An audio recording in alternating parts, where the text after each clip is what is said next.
सकली हन ओते।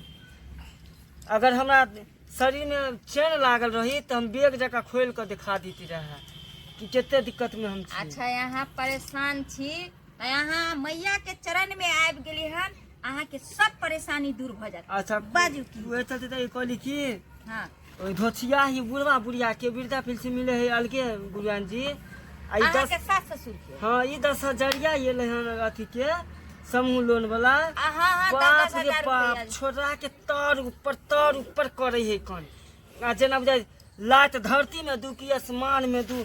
देखियो बूढ़ हो के ओते शौक श्रृंगार करते ये।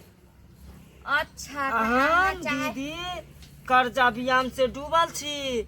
कर्जा उठा उठा के पेट में कछुएत खियाइए मदाई ओहि में से 1 रुपया टा नहीं देते खर्चा करे ला की। ताई अहाँ के मन की जे बुढ़वा बुढ़िया के मत यहाँ तरफ घुमा दू। हाँ बुढ़िया के रहे या नहीं रहे बुढ़वा के कह दियो मती कि बुढ़वा हरदम मत अथी जका मीठ जका हमरा देह में सट रहे। हम जे कहिए से रहे जहाँ एक बेर कहिए तो कूद के हमारा चोली में ढुक जाए। दूर हमरा से कभी तो नजर से दूर नहीं जे केहन बात कहिए बोलै छी, शुभ शुभ बात बोलू। जे एक बेर कहिए ओकरा डांट